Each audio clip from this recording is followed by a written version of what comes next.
तो अब से करीब हजारों सालों पहले जब गॉड इस धरती पर राज करते करते थक गए थे तो उन्होंने अपनी जगह एक मैजिकल ऑर्ब को जिम्मेदारी सौंप दी और उसे धरती पर भेज दिया। इस ऑर्ब की एक खासियत थी कि ये किसी भी रूप में अपने आप को बदल सकता था और धरती पर आते ही ये सबसे पहले एक पत्थर का रूप ले लेता है, जिसके बाद अब धीरे धीरे समय बीतता है और कई साल बीत जाते हैं, लेकिन वो ऑर्ब अब भी उसी जगह पर पत्थर बना रहा। एक दिन जब पूरी जगह बर्फ से ढक चुकी थी तो एक जख्मी वुल्फ चलते चलते उसी पत्थर के पास आ गिरा और बस वहीं पड़े पड़े जख्मी हालत में उसने अपना दम तोड़ दिया। वो ऑर्ब जो अब तक एक पत्थर के रूप में था इस वुल्फ के टच में आते ही उसका ही रूप ले लेता है और ठीक उसी रास्ते पर जाना शुरू कर देता है जहाँ अब तक वो वुल्फ जा रहा था। शुरू में उसे चलने में दिक्कत तो हो रही थी पर जल्दी वो सीख गया, यहाँ तक कि उसकी चोट भी खुद ब खुद हील हो जाती है। जिसके बाद अब कई किलोमीटर तक चलते हुए वो ऑर्ब एक छोटी सी बस्ती टाइप जगह पे आ पहुंचता है जहाँ एक लड़का उसे देखते ही गले लगा लेता है और पूछता है कि जवान आखिर तुम कहाँ थे, मैं कब से तुम्हें ढूंढ रहा हूँ। यानी असल में ये वुल्फ इस लड़के का पेट था जो अब मर चुका है। वो लड़का ऑर्ब से काफी सारी बातें करते हुए उसे घर में लाकर काफी अच्छा खाना पीना खिलाता है और जब सुबह होने पर वो कुछ मछलियां पकड़ने बाहर निकला तो खुद से बातें करते हुए बताने लगता है कि कैसे वो इस जगह पर अकेले रहता आ रहा है, क्योंकि करीब 5 साल पहले उसका पूरा परिवार साउथ ईस्ट में रहने के लिए एक हरियाली से भरी जगह की तलाश में निकल गया था, पर वो साथ नहीं जा पाया। उसे रुककर अपने ग्रैंड पेरेंट्स के साथ रहने को कहा गया था। लेकिन धीरे धीरे समय बीतने के साथ वो सभी लोग भी इस दुनिया से चले गए और वो लड़का तब से ही अकेला यहाँ पर रहता आ रहा है और उसने अब तक हार नहीं मानी। उसे यकीन था कि जब उन लोगों को एक अच्छी सी जगह मिल जाएगी तो वो उसे लेने वापस जरूर आएंगे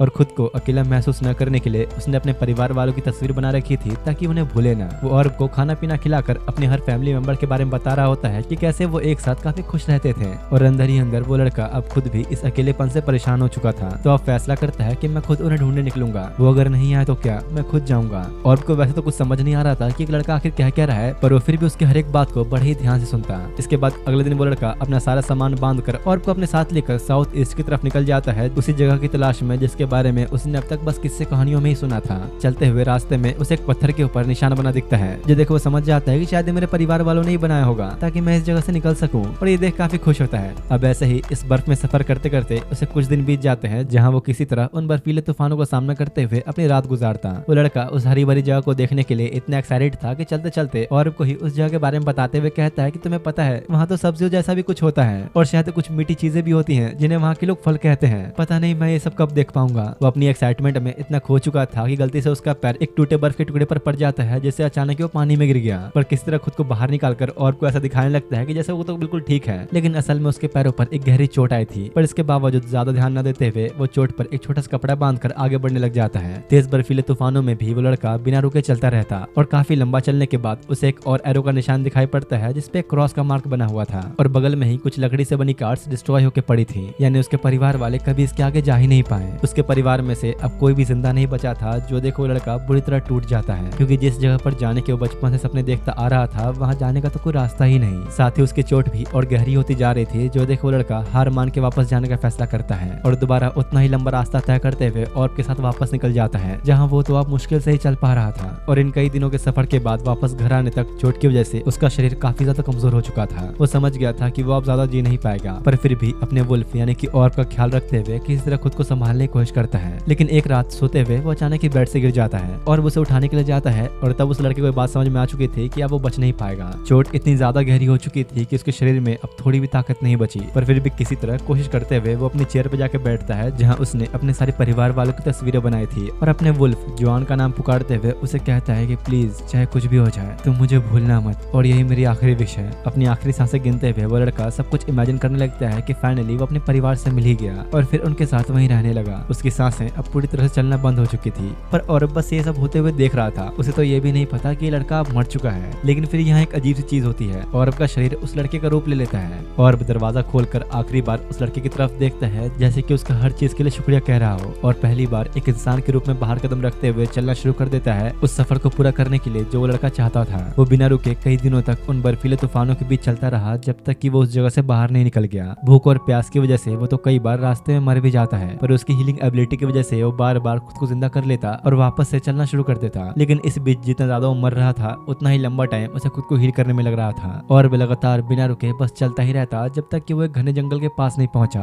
पर वहां पहुंचते ही एक जायंट बियर उस पर अचानक से हमला करके उसका आधा शरीर खा लेता है और उसे चीर फाड़ के दूर नदी में फेंक देता है।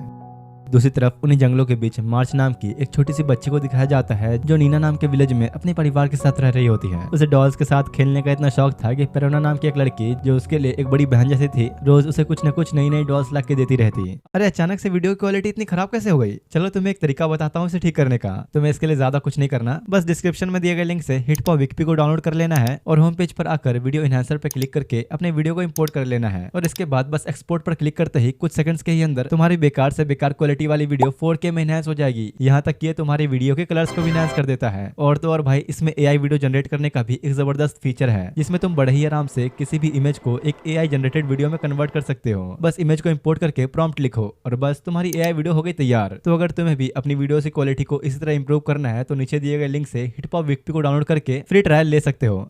अब वैसे तो मार्च बस 4 साल की ही थी, लेकिन उसे एक माँ का रोल प्ले करने का कुछ ज्यादा ही शौक था। हमेशा वो अपने सारे डॉल्स को एक बच्चे की तरह रखा करती। उसे बस चाहिए था कि वो जल्दी से जल्दी बड़ी होकर एक माँ बन जाए। लेकिन एक दिन उनके पास यानोमे क्लैन से हयासे नाम की एक मैसेंजर आती है जो एक खास तरह की रिचुअल को परफॉर्म करने आई थी। असल में बात यह है कि हर साल यानोमे क्लैन वाले एक रिचुअल परफॉर्म करते हैं उस गॉड के लिए जिनकी वजह से वो सभी आज तक जिंदा है। और इस बार नीना विलेज की एक बच्ची को चुना जाएगा जिसकी वो लोग बलि चढ़ाएंगे ओनिगुमा को, यानी अपने गॉड को। तो अब मार्च के साथ साथ एक और बच्ची को प्योरा नाम की एक बुढ़ी औरत के सामने लाया जाता है जो उनमें से किसी एक को चुनेगी इस बलि के लिए। और दोनों की फिजिकल कंडीशन देखते हुए मार्च को चुन लिया जाता है। उस छोटी सी बच्ची को तो इस बात का अंदाजा भी नहीं था कि उसके साथ क्या होने वाला है। विलेज के सभी लोग मार्च के पेरेंट्स को बधाई देने लग जाते हैं क्योंकि उनकी बेटी रिचुअल के लिए चुनी गई थी। और आसपास का ऐसा माहौल देख के उस छोटी सी बच्ची को लग रहा था कि शायद उसके साथ कुछ बहुत अच्छा होने वाला है। पर जब वो घर आकर अपने मॉम डैड से इस बारे में पूछती है तो उसे पता लगता है कि अब वो हमेशा हमेशा के लिए इस गाँव से जाने वाली है। वो लोग उसे बताते तो है कि मार्च अब मरने वाली है, लेकिन उस छोटी सी बच्ची को मरने का सही मतलब ही नहीं पता था। उसे बस इतना समझ में आया था कि उसे ऐसी जगह ले जाया जाएगा जहाँ से वो कभी लौट नहीं सकती। वो लोग आपस में बात कर ही रहे होते हैं कि इतने में हयासे आकर मार्च को उसके मॉम डैड से दूर रहने को कहती है क्योंकि अभी से रिचुअल के खत्म होने तक वही मार्च का ख्याल रखने वाली है। मार्च पूछती है कि आखिर क्यों? मुझे तो अभी बड़ी होकर एक मदर भी बनना है, मैं भला यहाँ से क्यों जाऊँ?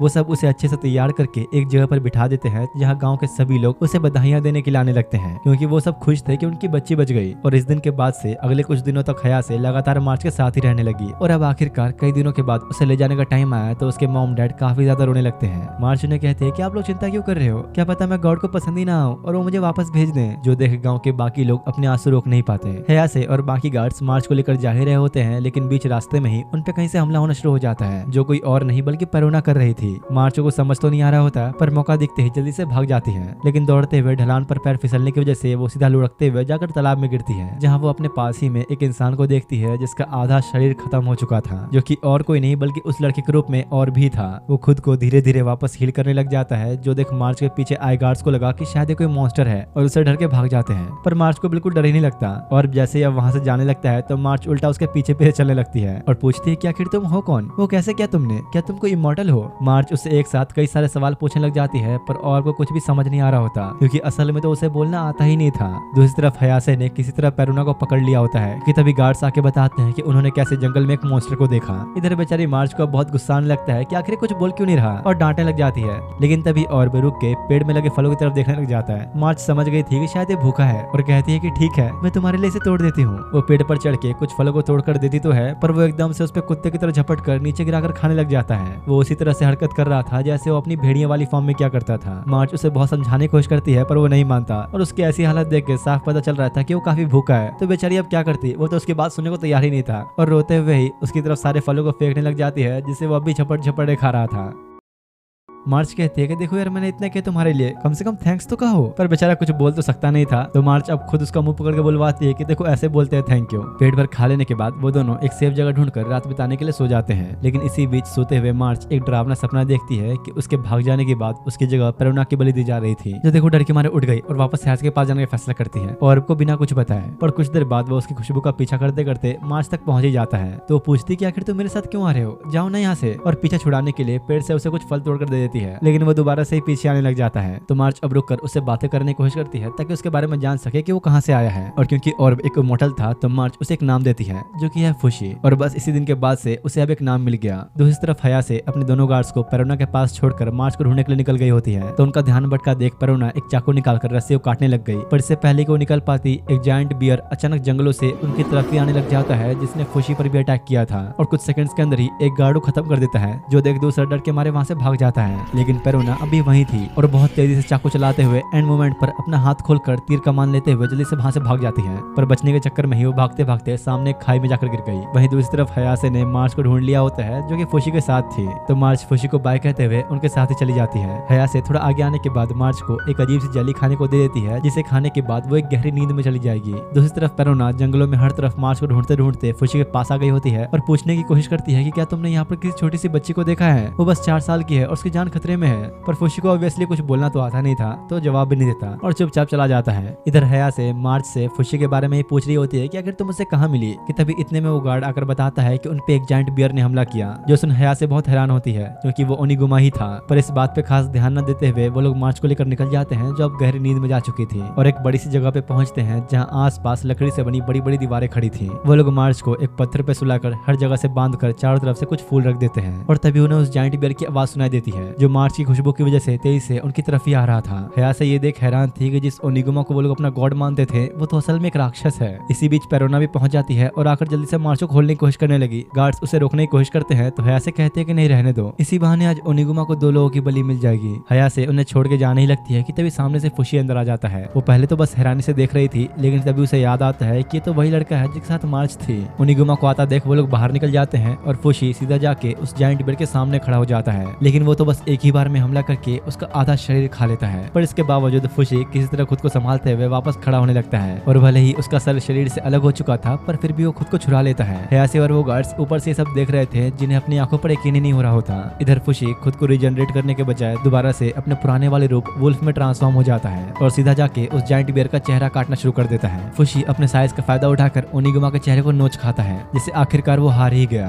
हयासे को ये देख यकीन नहीं हो रहा होता कि क्या सच में कोई ओनिगुमा को भी हरा सकता है। लड़ाई खत्म होते ही वो लोग पेरोना के पास जाते हैं, जहाँ मार्च भी अब जाग चुकी थी। हयासे कहती है कि अब तुम्हारे पास बस 2 ही रास्ते हैं, या तो मेरे साथ यानो में विलेज चलो या फिर यहीं मरो, क्योंकि अगर उसने पेरोना और मार्च को वापस जाने दिया तो हर जगह ओनिगुमा की खबर फैल जाएगी। और तब मार्च को पता लगता है कि इस वुल्फ ने उसे बचाया, जो देख वो खुश होकर उसे एक फल देती है, जो खाने के बाद फुशी पहली बार अपने मुंह से थैंक यू बोलता है, जो उसे मार्च ने ही सिखाया था। हयासे उन दोनों के साथ साथ फुशी और ओनिगुमा को भी यानो में ले जा रही होती है। वहीं सोते सोते पेरोना को अपने बचपन का एक सपना आता है, जहाँ कुछ साल पहले ठीक मार्च की तरह पेरोना को भी बलि चढ़ाने के लिए चुना गया था, लेकिन उसकी बड़ी बहन ने उसे बचाने के लिए पेरोना को लेकर एक पेड़ के नीचे छुपा दिया और वापस विलेज चली गई। और उसके बाद पेरोना के ना मिल पाने की वजह से उसकी बड़ी बहन को भी बलि चढ़ा दिया गया, जिस वजह से उसके माँ बाप के साथ साथ गाँव वालों ने कभी उसे अच्छा बर्ताव नहीं किया। इसलिए पेरोना को लगता है कि शायद जो उसके साथ हुआ वही वो मार्च के साथ भी करने वाली थी। वो भी समझ गई थी कि अब उनका विलेज में वापस जाना ठीक नहीं। पेरोना देखती है कि उनके साथ साथ वही बूढ़ी औरत भी बैठी थी जिसने मार्च को इस रिचुअल के लिए चुना था। तो उसके पूछने पर पता लगता है कि असल में प्योरान को सालों से एक कैदी बनाकर रखा था, क्योंकि ये यानोमे वाले असल में बहुत कमीने और लालची हैं। हमेशा से ही उनकी नजर नीना विलेज के जमीन और दौलत पे थी, इसलिए उन्होंने इस रिचुअल के बहाने नीना विलेज के साथ दोस्ती बना ली, जिसके बदले में नीना विलेज उन्हें काफी सारे पैसे और खाने का काफी सारा सामान तोहफे में देता। इसलिए ये लालची यानोमे वाले सालों से इस प्रथा में हिस्सा लेते आ रहे हैं। लेकिन इसके बावजूद अभी कुछ नहीं बदला। नीना में रहने वाले वो बुजुर्ग और बेवकूफ लोग अभी ओनिगुमा पर यकीन करते हैं। अगर कोई उन्हें जाके बताए भी कि उनका ओनिगुमा, जिसे वो एक गॉड मानते थे, वो अब नहीं रहा, तो मानने को ही तैयार नहीं होंगे और इसी बात का यानोमे अब तक फायदा उठा रहे हैं। अब कुछ देर बाद वो लोग एक नदी के पास थोड़ा आराम करने के लिए रुकते हैं, जहाँ मार्च फुशी को एक वुल्फ समझ के उससे बातें कर रही होती है। पर जैसे ही पानी पीते वक्त उसने नदी में खुद का चेहरा देखा तो उसे वही बिना नाम वाला लड़का याद आ जाता है, जिसने मरते वक्त उससे कहा था कि प्लीज मुझे कभी मत भूलना। बस एक झलक अपने सामने देखते ही फुशी अपने उसी वाले रूप में वापस आ जाता है। मार्च खुश होती है कि फुशी अब तक तुम थे,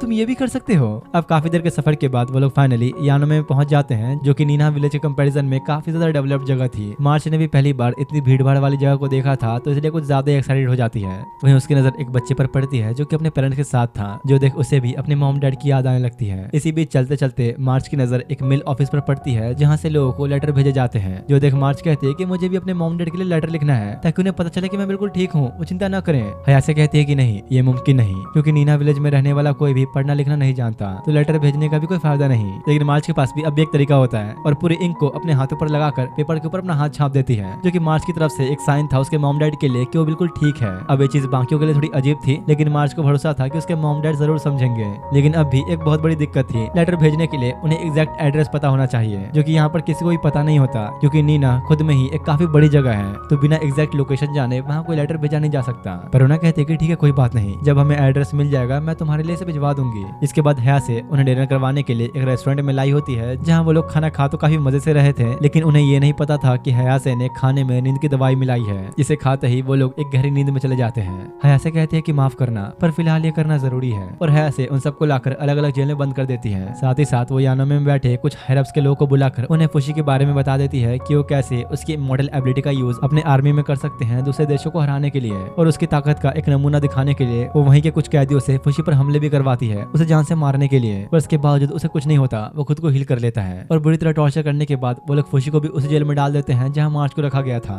और ठीक उनके ही ऊपर पेरोना भी जेल में बंद थी, जो मार्च को देख कहती है कि तुम्हें आसपास जो भी चीजें दिख रही हैं उसे एक रस्सी से बांधकर ऊपर भेजो, शायद हमें कुछ काम का मिल जाए। मार्च भी ठीक ऐसा ही करती है, और वहीं पास में मिले एक तीर और बाकी की कुछ चीजों को इकट्ठा करके रस्सी में बांधकर पेरोना के पास पहुंचा देती है। उसका प्लान था कि जैसे ही वो लोग बाहर निकलेंगे वो ओनिगुमा की आंखों को निकालकर मार्च को लेकर अपने विलेज में वापस चली जाएगी, ताकि वहाँ के लोगों को ये दिखा सके कि ओनिगुमा मर चुका है, ताकि फिर दोबारा कभी किसी बच्चे की बलि न चढ़े। इधर फुशी वापस अपने वुल्फ वाले रूप में आकर एक बड़ा सा गड्ढा बनाना शुरू कर देता है, जो सीधा उस जगह पे जाके निकलता है जहाँ पर ओनिगुमा कैद में था। मार्च भी उसके पीछे पीछे आ जाती है और उन्हें वहाँ घूमता देख हया से पकड़ लेती है और कहते हैं कि चलो अच्छा है, अब जब तुम लोग यहाँ आ ही गए तो मेरा एक काम आसान हो गया, और मार्च को ओनिगुमा का ख्याल रखने के लिए कहकर चली जाती है। अब भले ही ओनिगुमा ने अब तक कई सारे लोगों को मारा, पर मार्च का मानना है कि इसमें उसकी कोई गलती नहीं, इंसानों ने ही उसे इतना दर्द दिया कि वो भी मजबूर था और खुद की जान बचाने के लिए अनजाने में ही लोगों को मारता रहा। मार्च उसके पूरे शरीर की साफ सफाई कर रही होती है और फुशी दूर से खड़ा ओनिगुमा को देख रहा होता है, लेकिन तभी थोड़ा होश में आकर ओनिगुमा कुछ बोलने की कोशिश करता है, जो देख के ऐसा लग रहा था कि जैसे मानो मार्च को शुक्रिया कह रहा हो, और बस इसके अगले पल आखिरकार उसकी मौत हो जाती है। दूसरी तरफ पेरोना अपने प्रिजन से निकलकर उतरते हुए स्टोर रूम में पहुंचती है, लेकिन इसी बीच एक गार्ड उसे देख लेता है, और इससे पहले कि वो कुछ कर पाता पेरोना आसानी से बेहोश कर देती है और खुद को छुपाने के लिए उसके गार्ड्स वाले कपड़े पहनकर मार्च को छुड़ाने के लिए पहुंच जाती है। पेरोना मार्च और फुशी के साथ साथ उस बूढ़ी औरत प्यूरान को भी निकाल लेती है, जहां वो लोग ओनिगुमा की उस जेल से होते हुए बाहर जाने लगते हैं। लेकिन जाने से पहले पेरोना ओनिगुमा के बॉडी का कुछ पार्ट काटने वाली थी ताकि अपने गांव वालों को दिखा सके, जो देख मार्च कहती है कि नहीं प्लीज नहीं, वो तो अब मर चुका है, कम से कम उसे हमें छोड़ देना चाहिए, हम किसी और तरीके से भी तो लोगों को समझा सकते हैं, क्या ये करना इतना जरूरी है। अब पेरोना ये चाहती तो नहीं थी, पर मार्च को इतना उदास देख वो ओनिगुमा को छोड़ देती है और कहती है कि हाँ तुमने सही कहा, हम कोई और तरीका ढूंढ लेंगे, फिलहाल यहाँ से निकलते हैं। जिसके बाद वो चारों वहीं बहते हुए एक अंडरग्राउंड नाले की मदद से बाहर निकल आते हैं, जहाँ किस्मत से उन्हें भागने के लिए एक घोड़ा गाड़ी भी मिल गई, और कुछ देर बाद फाइनली वो लोग यानों में से निकल चुके होते हैं। मार्च तो खुशी के मारे फूले नहीं समा रही होती, क्योंकि वो बहुत जल्दी अपने मॉम डैड से मिलेगी, पर सुबह होते होते वो लोग देखते हैं कि हयासे और उसके आदमी उनका पीछा कर रहे थे, जो देख पेरोना उन्हें रोकने के लिए हमले तो करती है, पर वो नंबर्स में कई ज्यादा थे तो इन सब का कोई फायदा नहीं होता। वो लोग इतना करीब आगे होते हैं कि उनमें से एक तो गाड़ी पर चढ़कर अंदर घुसने की कोशिश करने लगता है, जिसे रोकने के लिए पेरोना अब जाके उसे लड़ने लग गई, और इधर मौका देख हयासे उसे मारने ही वाली थी कि मार्च पेरोना को बचाने के लिए बीच में कूद पड़ती है और तीर सीधा उसके पेट में जा लगता है। फुशी ये देख गुस्से में पागल होकर उन पे हमला करते हुए डायरेक्ट कूद जाता है। हया से बचने के लिए कुछ तीर तो मारती है, लेकिन फुशी इस बार खुद को पूरी तरह से ओनिगुमा के अंदर ट्रांसफॉर्म कर लेता है और उन सबको ही पूरी तरह मारने लग जाता है। वहीं दूसरी तरफ पेरोना मार्च को अपनी गोद में लिए बैठी थी, जहाँ उसे मार्च के साथ बिताए सारे पल याद आने लगते हैं। हालांकि वो भी अच्छे से जानती थी कि वो कुछ नहीं कर सकती, पर फिर भी कोशिश करती है उसे ठीक करने की। पेरोना कहती है कि मार्च देखो हो गया, बस थोड़ा और इंतजार और फिर सब ठीक हो जाएगा। पेरोना बस कोशिश कर रही थी कि वो अपने इमोशंस को किस तरह छुपा सके कि तभी उसकी नजर पत्तों पे लिपटे कुछ राइस बॉल से पड़ती है, जो मार्च ने बचा कर रखा था ताकि पेरोना को एक तोहफे के तौर पर दे सके उसकी जान बचाने के लिए। मार्च थोड़ा बहुत होश में आकर पेरोना से अपने पेरेंट्स और फुशी का ध्यान रखने के लिए कहती है, और बस अपने कुछ आखिरी शब्द कहते ही वहीं दम तोड़ देती है। पेरोना मार्च को उठाकर गाड़ी से कूद गई और फुशी के पास जाकर कहती है कि बस अब तुम रुक जाओ, मार्च अब नहीं रही। फुशी को अब तक समझ तो नहीं आया होता कि आखिर उसे हुआ क्या, लेकिन पेरोना की हालत और मार्च को इस तरह देखकर उसके अंदर के इमोशंस बाहर आ जाते हैं। वो भी अंदर से काफी दुखी हो चुका था। उनके सामने ही हया से बुरी तरह घायल पड़ी होती है, जो देख पेरोना एक चाकू उठाते हुए उसकी तरफ बढ़ने लगती है, लेकिन उसे मारने के बजाय उसे खुद को मारना ज्यादा सही लग रहा था। पर तभी मार्च की सोल को दिखाया जाता है, जो कि बिल्कुल भी नहीं चाहती थी कि पेरोना ये करे, और फुशी भी कहीं ना कहीं उस दर्द को फील कर रहा था, तो पेरोना को उसी वक्त रोक लेता है और अब ओनिगुमा में ट्रांसफॉर्म होकर पेरोना को अपने पीठ पर बिठाते हुए रीना विलेज की तरफ निकल जाता है। इधर गाँव वाले जैसे ही जंगलों के बीच से एक जायंट बियर को अपनी तरफ आता हुआ देखते हैं तो काफी डर गए होते हैं, पर जब उनकी नजर पेरोना पे पड़ी तो वो बहुत ही हैरान होते हैं कि आखिर ये यहाँ पर क्या कर रही है। पेरोना उतरते हुए मार्च के पेरेंट्स के पास जाती है और इससे पहले कि वो कुछ सवाल करें, वो उन्हें मार्च का छोड़ा हुआ वो लेटर दिखाती है जिसमें उसके हाथों के निशान बने थे। उन्हें यकीन नहीं होता कि मार्च अब नहीं रही और खुद को ही कोसने लग जाते हैं कि हमने उसे बचाने का भी कोशिश नहीं की,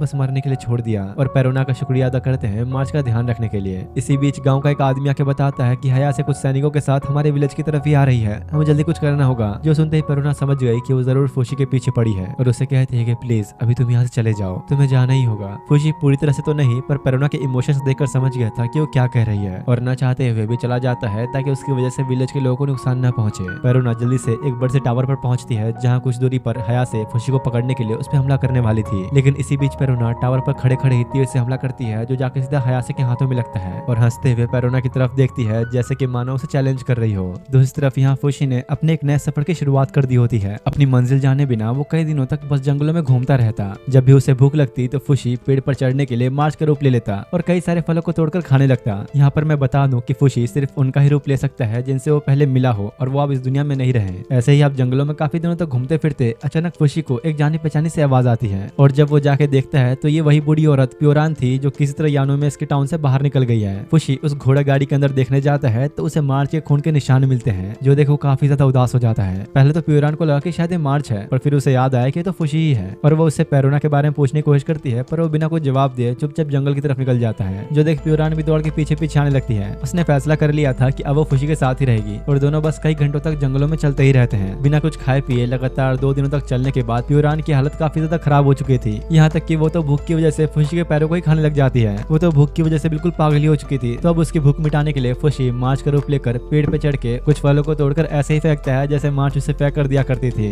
अब ऐसे ही कुछ समय तक जंगलों में आगे बढ़ते हुए प्योरान को एक बोर्ड के ऊपर इस जगह का मैप बना दिखता है। जो देखो पूरे मैप को एक कागज पर उतारने लगती है ताकि रास्ता न भूले, लेकिन फुशी को ये चीज कुछ ज्यादा ही अच्छी लगती है और ठीक प्योरान की तरह ही कागज पे कुछ ड्राइंग्स बनाने लगता है। उसकी एक्साइटमेंट देख वो अब लकड़ी की मदद से जमीन पर उसे अपना नाम लिखने का तरीका बताती है और समझाने लगती है कि हर एक शब्द को कैसे बोला और लिखा जाता है, जिसे देख फुशी भी अपना नाम बोलते हुए लिखने की कोशिश करने लगता है। प्योरान कहती है कि चलो ठीक है, तुम चाहो तो मैं तुम्हें पढ़ना लिखना और बोलना सिखा सकती हूँ, पर इसके लिए तुम्हें मेरी बातें माननी होंगी। और इसके बाद से ही फुशी कई दिनों तक प्योरान के साथ ही रहा जहाँ वो उसे हर चीज सिखाती है एक छोटे से बच्चे की तरह, क्या जरूरी है क्या नहीं और इंसान क्या करते हैं, बोलना और पढ़ना लिखना। वक्त बीतने के साथ साथ फुशी इन सब चीजों को समझने लगा। कुछ हफ्तों बाद फाइनली वो लोग एक विलेज में पहुंचते हैं जहाँ पर कई सारी बोट्स किराए पर मिलती हैं। तो वो लोग भी अपनी एक बोट लेकर समुद्र में एक दूसरे आइलैंड के लिए निकल जाते हैं। पर अब क्योंकि फुशी थोड़ा बहुत बोलना सीख चुका था तो प्योरान उससे पूछती है कि आखिर तुम कहाँ से हो, पर असल में तो फुशी को खुद भी इस बात का जवाब नहीं पता। उसे बस इतना याद है कि जब उसने पहली बार एक भेड़िया का रूप लिया था तो एक अनजान लड़के ने, जिसका उसे नाम तक नहीं पता, वही उसकी कई दिनों तक देखभाल करता रहा और हमेशा उसे अपने पास रखा। पर अब उसके जाने के बाद वो बस हर जगह भटक रहा है। अब रात होने पर वो लोग उस आइलैंड पर पहुंच गए होते हैं जहाँ प्योरान फुशी को लाना चाहती थी, क्योंकि असल में ये उसका होम टाउन है जहाँ आखिरकार वो अब इतने सालों बाद अपने पति से मिलने वाली है। उन्हें पहुंचने में अभी थोड़ा समय लगने वाला था तो दोनों वो रात जंगल में ही सोते हैं। लेकिन इसी बीच वहाँ कुछ बहुत ही अजीब होता है। अचानक कुछ पेड़ की जड़ें आकर सीधा फुशी के आर पार घुस जाती है। उस चीज के अटैक की वजह से फुशी वापस अपने भेड़िए वाले रूप में आ जाता है और सामने वो पेड़ की जड़ें ठीक उसका रूप लिए खड़ी थी और इसके अगले ही पल फुशी के अंदर से उस लड़के की सारी यादें मिट जाती हैं। ऐसा लग रहा था कि जैसे उसका ये रूप उसे छीन चुका है। अब इससे पहले क्यों कुछ करता, अचानक आसपास सब कुछ रुक सा जाता है और जमीन के अंदर से एक काले कपड़े में ढकी परछाई बाहर आती है जो कि और कोई नहीं बल्कि गॉड है जिसने फुशी को बनाया था। और वो उसे बताता है कि सामने जो तुम्हें दिख रहा है वो इंसान नहीं जिसे तुम अब तक जानते थे। अपने उस रूप को वापस लेने के लिए तुम्हें उसके बॉडी के अंदर मौजूद कोड को डिस्ट्रॉय करना होगा। और बस ये बताते ही वो गायब हो जाता है। फुशी जाके सीधा अपने नुकीले दांतों से उस पर हमला करके उसे चीरने की कोशिश करता है, लेकिन वो चीज फिर से उस पर वार करके उसका ये रूप भी छीन लेती है। जिसके अगले पल फुशी ओनिगुमा का रूप लेकर उसे पकड़कर सीधा उसे 2 टुकड़ों में चीर डालता है। पर इससे पहले कि वो उसके कोड को डिस्ट्रॉय कर पाता, वो चीज फिर से फुशी के इस रूप को भी छीन कर खुद को ओनिगुमा में ट्रांसफॉर्म कर लेती है। पर अब फुशी के पास सिर्फ और सिर्फ मार्च का ही रूप बचा था। तो अब उसके फुर्तीले शरीर का फायदा उठाते हुए वो बचते बचाते सीधा उसकी बॉडी के अंदर ही घुस जाता है और काफी ज्यादा ताकत लगाने के बाद फाइनली फुशी उसे कोड को खींच कर निकाल देता है, जिसके अगले ही सेकंड वो चीज नीचे गिरते हुए पूरी तरह से गायब हो जाती है। और अब फुशी को अपने तीनों रूप के साथ साथ उनकी मेमोरीज भी वापस मिल जाती हैं। गॉड अब दोबारा से उसके सामने आकर बताता है कि मैंने तुम्हें बनाया इस दुनिया को प्रोटेक्ट करने के लिए जो अब तक मैं करता आ रहा था, लेकिन कुछ अनजान ताकतें जिनसे अभी फुशी लड़ रहा था उन्हें नॉकर्स कहा जाता है, जो बहुत ही जल्द फुशी को खत्म करने के लिए एक बहुत बड़ी वॉर शुरू करने वाले हैं। तो अब उसे अकेले ही इनसे लड़ना होगा। और इसे बताकर वो गायब हो जाता है। जिसके बाद अगली सुबह प्योरान फुशी को लेकर अपने घर पहुंचती है, जहां आकर वो बहुत खुश थी और अपने पति को आवाज देते हुए अंदर चली जाती है। तभी वहीं फुशी की नजर गुगु नाम के एक छोटे से बच्चे पर पड़ती है जिसने एक अजीब सा मास्क पहन रखा था और उन दोनों का स्वागत करता है। और अब इसके बाद हमें सीधा पास्ट का सीन दिखाया जाता है, जहाँ गुगु नाम का वही बच्चा अपने बड़े भाई शिन के साथ जंगलों में रहा करता था। वो लोग जंगलों के बीच बस एक टेंट में रहते थे, इसलिए उन लोगों का सपना था जल्दी इस गरीबी से बाहर निकलकर एक बड़े से महल में रहना। और पैसे कमाने के लिए वो लोग एक किसान के साथ काम किया करते थे, जहाँ उनका काम था ताजे ताजे फलों को बाजार में बेचने का। और इसी बीच गुगु हमेशा एक लड़की को देखता जो कि एक बहुत अमीर इंसान की बेटी थी, जिसे वो काफी ज्यादा पसंद भी करता था, पर शर्म के मारे आज तक उससे बात नहीं कर पाया। ऐसे ही एक शाम जब वो काम खत्म करके वापस घर की तरफ आया तो देखता है कि यहाँ कुछ लड़के उसके बड़े भाई से कुछ बातें कर रहे हैं। गुगु को लगा कि शायद ये बस उसके दोस्त होंगे, लेकिन अंदर आकर जैसे ही उसने अपना सेविंग्स बॉक्स चेक किया जिसमें वो और उसका भाई हमेशा अपने कमाए हुए पैसे जमा करते थे, तो आज उसमें से थोड़े पैसे गायब होते हैं। गुगु शिन से इस बारे में पूछता है तो बात को टालते हुए कहता है कि तुम मुझ पर ही शक कर रहे हो, तुम्हें क्या लगता है कि मैंने चोरी किया है? मैं ऐसा क्यों करूंगा भला? जो सुन गुगु को लगता है कि शायद किसी और ने उनके पैसे चुराए होंगे, इसलिए अब वो बॉक्स को एक पेड़ के ऊपर छुपा देता है। अगले दिन जब वो दोबारा मार्केट में सब्जियां बेचने आया होता है तो एक प्यारा सा खोया हुआ पपी उसके पास आ जाता है। गुगु कहता है कि अरे वाह, तुम तो कितने प्यारे हो, पर आखिर तुम हो किसके? इतने में उसकी नजर वही ग्रीन बालों वाली लड़की पर पड़ती है जो अपने पपी को ढूंढ रही थी। तो गुगु अब उसके पास जाके पपी को वापस कर देता है। जो देखो लड़की भी काफी खुश हो गई थी और कहते हैं कि तुमने मेरी हेल्प की तो इसके बदले तुम मेरी तरफ से ये ले लो। वो गुगु को अपनी एक बहुत ही कीमती रिंग दे देती है जिसे बेचने के बाद उसे जिंदगी में कभी दोबारा सब्जी बेचने की जरूरत नहीं पड़ेगी। बेचारा तो शाम के मारे टमाटर जैसा लाली हो जाता है और खुशी से झूमते हुए जब गुगु शाम को घर वापस आता है तो आसपास कहीं पर भी उसे अपना बड़ा भाई शिन नहीं दिखता। और जैसे ही जाकर वो अपना सेविंग्स बॉक्स चेक करता है तो उसे पता लगता है कि उसका बड़ा भाई सारे पैसे लेकर भाग चुका था। उसे और ज्यादा पैसे कमाने थे ताकि ऐसी जिंदगी दोबारा न जीनी पड़े। ये सब बताते हुए उसने गुगु के लिए एक लेटर भी छोड़ा था। जो देख गुगु अब भी इस बात पे विश्वास नहीं कर पा रहा होता कि उसके भाई ने उसे धोखा दिया। वो बस उसके इंतजार में यही सोचता रहता कि वो आज लौटेगा या शायद कल लौटेगा। पर उस दिन के बाद शिन दोबारा कभी वापस नहीं आया, जिससे गुगु अब पूरी तरह से टूट चुका था। यहाँ तक कि वो एक दिन उस लकड़ी से बने ट्रैक पर कूद कर अपनी जान लेने का भी सोचता है। पर जैसे ही एक छोटी सी मालगाड़ी वहाँ से गुजर रही थी, एक बहुत बड़ा लकड़ी का टुकड़ा बाहर निकलकर ठीक उसके सामने गिर जाता है। वो आदमी गाड़ी रोककर उसे उठाने की कोशिश तो करता है पर वो अकेला उठा नहीं सकता था, तो और लोगों को बुलाने के लिए चला जाता है। लेकिन इसी बीच अचानक वो लकड़ी का टुकड़ा तेजी से ढलान के नीचे की तरफ गिरने लगा, जहाँ सामने एक लड़की इस बात से अनजान कुछ फ्लावर्स को देख रही थी। गुगु उसे हटाने के लिए आवाज तो लगाता है पर वो सुन नहीं पाती। जो देख गुगु उसे बचाने के लिए दौड़ते हुए उसे रास्ते से हटा देता है। और असल में ये वही लड़की थी जिसे गुगु पसंद करता है। उसे बचाने के चक्कर में वो इतनी तेज कूदा कि ढलान से नीचे ही गिर गया और वो लकड़ी का टुकड़ा सीधा उसके मुंह पे आके गिरता है। तो इस तरफ उस लड़की के कुछ गार्ड्स रिन नाम पुकारते हुए उसे देखने के लिए आते हैं कि वो ठीक तो है ना,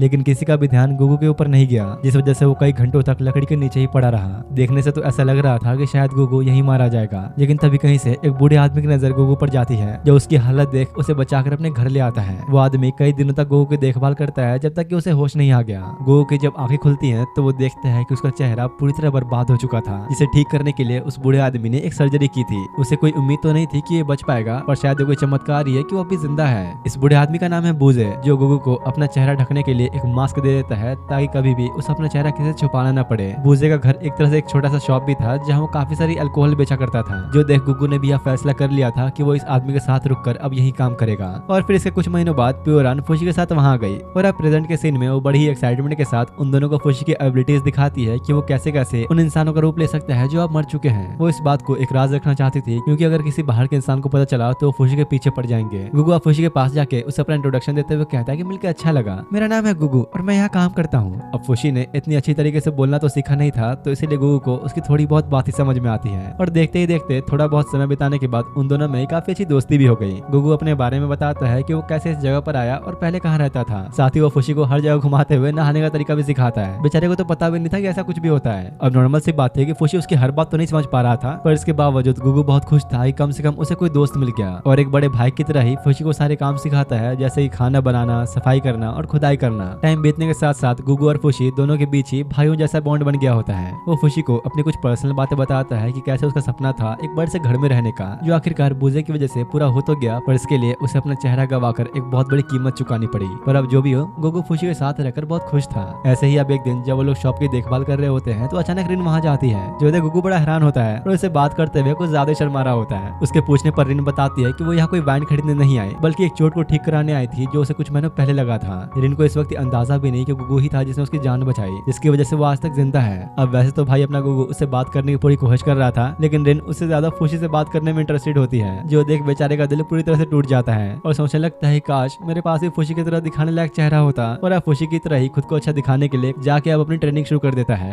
अगली सुबह अब रिन दोबारा उनके शॉप पर आती है, पर इस बार कुछ लेने नहीं। वो चाहती थी कि वो फुशी और बाकियों के साथ यहीं रहे, जिसके लिए वो इस जगह के सारे काम संभालने को भी तैयार थी बिना कोई पैसे लिए। और बूझे से रिक्वेस्ट करते हैं कि प्लीज मुझे यहाँ रहने दो। जो देख वो भी हाँ कर ही देता है, लेकिन रिन आज नहीं कल से यहाँ रहने वाली थी, तो इसलिए जब तक वो यहाँ रहे बूझे फुशी को अपनी पावर छुपाने के लिए कहता है, क्योंकि किसी बाहर के इंसान को कभी इस बारे में पता नहीं लगना चाहिए। इधर गुगु से बातें करते हुए फुशी उसे अपने कुछ नए नए स्किल्स दिखाता है, जिसमें अब वो उन चीजों को भी अपने हाथों से बना सकता था जो उसके टच में आए, या फिर उस चीज से उसे थोड़ी बहुत चोट पहुंची हो। अब वैसे तो फुशी बहुत खुश होकर अपनी इन एबिलिटीज को दिखा रहा था था, पर गुगु के अंदर फिलहाल जलन भरी थी कि आखिर रिन फुशी से ही क्यों बात करती है। इसलिए बातों बातों में वो कुछ ऐसा कह देता है जो फुशी को बहुत ज्यादा बुरा लगा और उससे नाराज होकर बाहर कहीं निकल जाता है। अगली सुबह जब अब रिन रहने के लिए आती है तो फुशिका ने पूछती है कि आखिर वो कहाँ गया। तो गुगु कहता है कि अरे कुछ नहीं, वो शायद आसपास ही कहीं गया है, मुझे यकीन है कि वो आ जाएगा। तभी गुगु को रिन से पूछने पर पता लगता है कि उसके हाथ पर लगी वो चोट अब तक ठीक नहीं हुई। जो देख अब वो बुजे के पास जाकर रिन को ठीक करने के लिए एक दवाई मांगता है। तो बुजे अब गुगु को बिठाकर उसके ऊपर से मास्क हटाकर उसके मुंह के अंदर पाइप डाल के अल्कोहल निकालने लगता है जो काफी ज्यादा प्योर था। जो देख वो खुद हैरान था कि आखिर ये चल क्या रहा है। तो बुजे बताता है कि दरअसल जब मैं तुम्हें ठीक कर रहा था तो मैंने तुम्हारे अंदर एक स्पेशल ऑर्गन लगा दिया था जो बहुत ही प्योर अल्कोहल तैयार करने का काम करता है और इसे हम लोग चाहे तो दवाइयां भी बना सकते हैं। लेकिन गुगु को ये बात बहुत बुरी लगती है कि बुजे ने बिना पूछे उसके शरीर के साथ ये सब किया और नाराज होकर घर से भाग जाता है। इसके अब कुछ घंटों बाद फुशी वापस लौटता है तो रिन सारी बातें बताती है कि कैसे गुगु अचानक घर से भाग गया और फुशी से पूछती है कि क्या तुम उसे ढूंढने जा सकते हो। लेकिन भाई फुशी तो पहले से ही नाराज था गुगु से, तो साफ मना कर देता है कि नहीं, मैं उसके पीछे नहीं जाने वाला। प्यूरान परेशान होते हैं कि पता नहीं अब क्या होगा, अब तक गुगु ही यहाँ सारे काम करता था लेकिन अब कौन करेगा। फुशी कहता है कि तो क्या हुआ,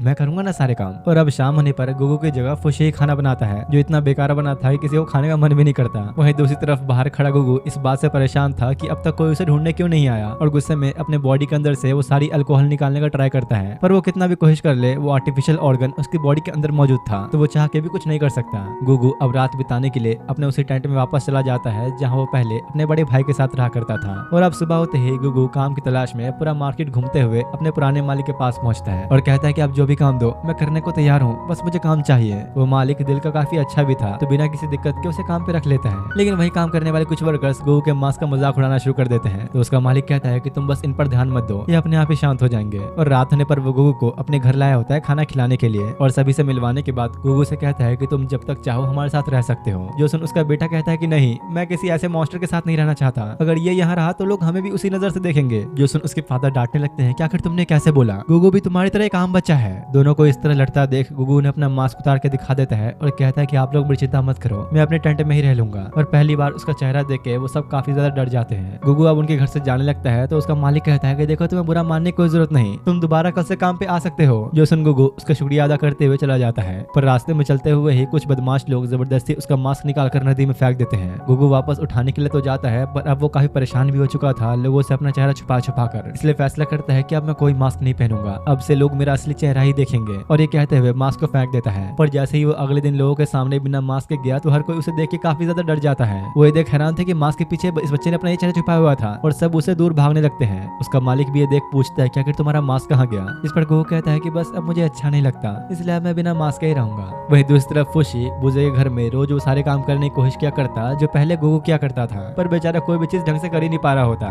खाना बर्बाद करने के साथ साथ उसने तो बेचारे बुजे के खेत को ही बर्बाद कर दिया था। कोई भी काम ढंग से न कर पाने की वजह से फुशी पुरान को सब सिखाने के लिए कहता है, जिसके लिए वो साफ मना कर देती है और फुशी गुस्से में चला जाता है। वो जानती थी कि फुशी अगर इतनी जल्दी इन कामों को भी करना सीख गया तो वो कभी गुगु की अहमियत नहीं समझ पाएगा। इधर गुगु अपना आज काम निपटा कर शाम में जब टेंट में वापस आता है तो उसके पीछे पीछे वही मालिक का बेटा आ गया होता है और गुगु के ऊपर गुस्सा होता है कि सिर्फ तुम्हारी वजह से ही मुझे हमेशा शर्मिंदा होना पड़ता है क्योंकि तुम अपना ये डरावना चेहरा लेकर हमारे यहाँ काम करने आते हो। अगली बार से मेरे फादर के पास मत जाना। उस लड़के ने गुगु को काफी बुरा भला सुना दिया होता है, जिसे सुन वो शर्म के मारे अगले दिन से वहाँ काम करना ही छोड़ देता है और मार्केट में अपने लिए कोई दूसरा काम ढूंढने निकल पड़ता है। पर जो कोई भी उसका चेहरा देख रहा था डर की वजह से दूर से ही मना कर देता है। काम तो दूर की बात, किसी ने भी उससे बात करना तक जरूरी नहीं समझा। तो अब उसे अपना गुजारा करने के लिए कुछ पैसे तो चाहिए ही थे। तो आखिर में वो रिन की दी हुई उस कीमती रिंग को बेचने का फैसला करता है, लेकिन फिर एकदम से ही उसका मन बदल गया और उदास होकर वापस जाने ही लगता है कि तभी उसकी नजर सड़क किनारे पड़े एक इंसान पर जाती है जो कि काफी बुरी हालत में पड़ा हुआ था। गुगु जब थोड़ा पास जाकर देखता है तो ये और कोई नहीं उसका बड़ा भाई शिन था। अपने ही भाई की ऐसी हालत देखकर उसे बहुत ज्यादा बुरा लगता है और रिन की दी हुई कीमती रिंग को उसके हाथों में देते हुए कहता है कि शायद मुझसे ज्यादा तुम्हें इसकी जरूरत है और देकर चुपचाप चला जाता है। भूखा प्यासा जब वो रात में अपने टेंट में वापस आकर सो रहा था तो अचानक कुछ लोग आकर उसे किडनैप कर लेते हैं ताकि उसे बेच के अच्छे पैसे कमा सके। पर इससे पहले कि वो गुगु को ले जाते अचानक फुशी आकर ओनिगुमा का रूप लेकर दोनों को बुरी तरह डरा के भगा देता है। फुशी को अपने सामने देख गुगु बहुत खुश होता है और उसके आने की वजह पूछता है तो वो बताता है कि चाहे मैं जितनी भी कोशिश कर लूं तुम्हारी जगह नहीं ले सकता, इसलिए मैं चाहता हूँ कि तुम हमारे साथ वापस चलो। अब देखा जाए तो गुगु भी जाना तो चाहता था पर बुजे की उस हरकत की वजह से उसने अभी तक उन्हें माफ नहीं किया, इसलिए जाने से साफ मना कर देता है। अगले दिन फुशी के साथ मिलकर लोगों को अजीब अजीब हरकतों से डरा कर दोनों खूब मजे करते हैं, लेकिन क्योंकि गुगू ने काफी दिनों से कुछ खाया नहीं होता है तो बहुत ही कमजोर हो गया था। उसकी हालत देख फुशी अपने मन में उन सारे खाने के आइटम्स के बारे में सोचने लगता है जो अब तक उसने खाए थे। और हैरानी वाली बात ये थी कि वो कुछ चीजों को अपने हाथों से बना भी देता है, जो देख भूख से तड़प रहा गुगू टूट पड़ता है और पेट फाड़ के खाता है। वो लोग आपस में ही बातें कर रहे होते हैं कि तभी बाहर से घूमते घूमते रिन का वो पपी अंदर आ जाता है और थोड़ा बहुत दोनों के साथ मस्ती करके वापस चला भी जाता है। उन दोनों के बीच दोबारा सब कुछ ठीक हो गया था तो वह फुशी को अपने पास्ट के बारे में बताने लगता है कि कैसे वो और उसका बड़ा भाई कुछ टाइम पहले एक बहुत ही अमीर फैमिली में रहा करते थे जिन्होंने उन दोनों को ही अडॉप्ट किया हुआ था। उन दोनों की जिंदगी बहुत खुशहाल थी जहाँ वो लोग हमेशा मजे करते। वो लोग अच्छा अच्छा खाते और नरम नरम बिस्तर पे सोते। उनके पास मानो सब कुछ था, लेकिन तब तक ही जब तक कि वो फैमिली इस शहर को छोड़कर नहीं चली गई। और तब गुगू को समझ में आया कि उसके बड़े भाई के अलावा और कोई उसका अपना नहीं था। पर एक दिन उसके भाई ने भी उसे छोड़ दिया और तब से ही वो इस तरह अकेलेपन में जीता आ रहा है। गुगू ये सब सोचकर उदास होते हुए फुशी से माफी मांगता है उसे इतना परेशान करने के लिए। फिलहाल वो खुश था कि फुशी कम से कम उसे ढूंढने के लिए आया और उससे कहता है कि देखो अगर मैं मर जाऊं तो तुम प्लीज मेरा रूप ले लेना। मेरी आखिरी विश यही है कि कम से कम तुम मुझे हमेशा याद रखो। और ये कहते हुए गुगू एक गहरी नींद में चला जाता है, जो देख फुशी को लगा कि कहीं टपक तो नहीं गया। लेकिन अचानक ही रिन वहां जाती है जिसे उसका पपी यहाँ तक लाया, जो देखते ही गुगू बेचारा जल्दी से छुप जाता है अपना चेहरा छुपाने के लिए। और वो कितना भी कोशिश करते उसका चेहरा देखने की, पर वो ढक के ही रखता है। रिन उसे समझाती है कि कैसे उसके जाने के बाद वहाँ सब कुछ बिगड़ गया, हर कोई उसे कितना ज्यादा याद करता है। साथ ही साथ बुजी ने भी ये वादा किया है कि वो तुम्हारे शरीर से उस आर्टिफिशियल ऑर्गन को निकाल देंगे, सब ठीक हो जाएगा, बस तुम वापस आ जाओ। गुगू पहले तो नहीं मानता, पर यहाँ रिन उसे खुद मनाने आई थी तो आखिर में हाँ कर देता है। लेकिन दिक्कत यह है कि उसने अपना मास्क कहीं पे फेंक दिया था और उसके बिना तो वो जान नहीं सकता। तो रिन उसे समझाने की कोशिश करती है कि देखो ऐसा नहीं है, मुझे तुम्हारे चेहरे से कोई फर्क नहीं पड़ता,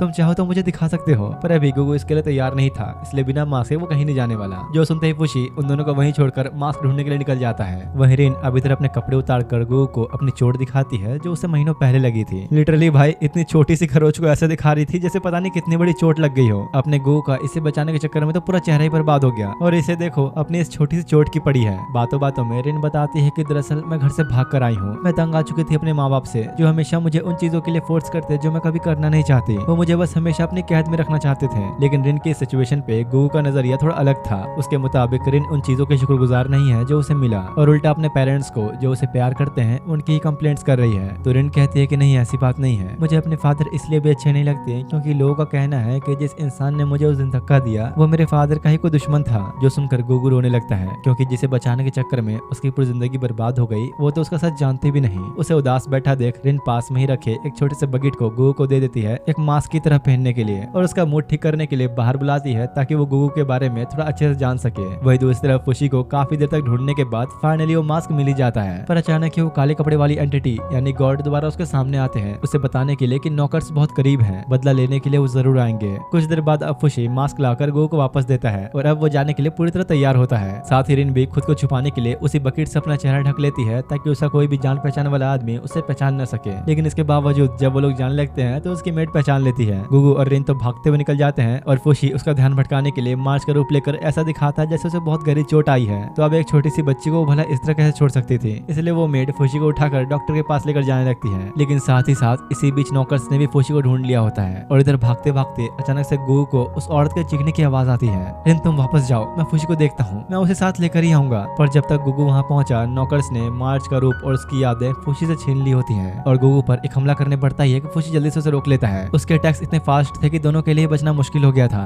पर जब गुगू के अंदर से वो सारी शराब बाहर निकलने लगी तो एक छोटी सी चिंगारी से वो आग पकड़ लेती है, जो देख गुगू समझ जाता है कि इस तरह हम इसे हरा सकते हैं क्योंकि ये नौकर तो लकड़ी का बना है। पर बस थोड़े से इस्तेमाल के बाद ही उसके अंदर मौजूद सारी शराब खत्म हो गई। फुशी उसे बचाने के लिए ढकेलते हुए यहाँ से भागने के लिए कहता है तो वो जाते हुए कहता है कि ठीक है तुम बस थोड़ी देर इसे संभाल लो, मैं जल्दी वापस आऊंगा। गुगू का प्लान था कि वो बूझे से बोलकर फिर से अपने अंदर वो सारी शराब डलवाएगा ताकि उस चीज को जला सके। पर इस बीच उसकी बॉडी धीरे धीरे शराब के नशे की वजह से कमजोर पड़ने लगी थी। अब जैसे तैसे करके वो घर पहुंचता है तो यहाँ रिन के पेरेंट्स उसे वापस ले जाने आए हुए थे। उसे देखते ही रिन रिक्वेस्ट करती है कि प्लीज मुझे यहाँ से नहीं जाना, तुम इनसे कुछ कहो ना। गुगू ये सब देख हैरान तो था पर उसे बिना कोई जवाब दिए बूजे के पास जाकर उसे अपने अंदर सबसे पावरफुल अल्कोहल डालने को कहता है। अब वैसे तो बूजा ये करना नहीं चाहता था पर प्यूरान समझ गई थी कि जरूर फुशी खतरे में है और कहती है कि जल्दी जो ये कह रहा है वो करो। तो बूजे अब उसके अंदर अपना सबसे पावरफुल अल्कोहल डाल देता है जो कि कई सालों पुराना था। वह रिन के फादर उसे वापस ले जाना चाहते थे पर वो लगातार मना ही कर रही होती है। आखिर तुम यहाँ रहकर करोगी क्या, कुछ नहीं रखा यहाँ, चलो मेरे साथ। लेकिन तभी गुगू उसके फादर का हाथ पकड़ लेता है और रिन बचने के लिए गुगू के पीछे छुपकर वो सारी बातें कह देती है कि कैसे वो उनके दिए गए ऑर्डर्स को फॉलो करते करते तंग आ चुकी है, इसलिए अब वो उनके साथ रहना ही नहीं चाहती। साथ ही गुगू को यह भी पता लगता है कि रिन के फादर जल्दी उसकी एंगेजमेंट किसी अमीरजादे के साथ कराने वाले हैं, पर इसके बावजूद वो चुपचाप जाने लगता है। लेकिन जोश जोश में आकर जाते हुए नशे में कह देता है कि रिन सिर्फ मेरी है और हमेशा मेरी ही रहेगी। लेकिन जैसे गुगू चला जाता है तो वो लोग रिन को वापस लेकर जाने लगते हैं, जो देखती है और दरवाजा ही बंद कर देती है और कहती है कि थोड़ा इंतजार करो। दूसरी तरफ गुगू फुशी को ढूंढते ढूंढते जंगलों में पहुंचता है, पर वहाँ पर उसे कोई भी नहीं दिखता। पर तभी उसकी नजर नौकर पर जाती है जो फुशी से ओनिगुमा का रूप भी छीन चुका था और उसे देखते ही हमला कर देता है। पर इससे पहले कि वो ज्यादा कुछ कर पाता, गुगू अपने सामने एक मशाल रखते हुए अपने अंदर मौजूद अल्कोहल को बाहर की तरफ निकालता है, जिससे उस नौकर का शरीर जो पूरी तरह लकड़ी से बना था जल के राख हो जाता है। लेकिन गुगू को कहीं भी फुशी नहीं दिख रहा होता, इसलिए उसे लग रहा था कि शायद मैंने बहुत देर कर दी आने में। लेकिन तभी उस नौकर का कोर बाहर निकल के एक छोटे से पत्थर के रूप में बदल जाता है। उसके सारे फॉर्म्स छिन चुके थे, जिसकी वजह से पत्थर के रूप में आ गया। पर फिलहाल उसे अपनी सारी यादें और वो सारे फॉर्म्स वापस मिल गए हैं, जो देख गुगू बहुत खुश होता है कि फाइनली उसने बचा ही लिया।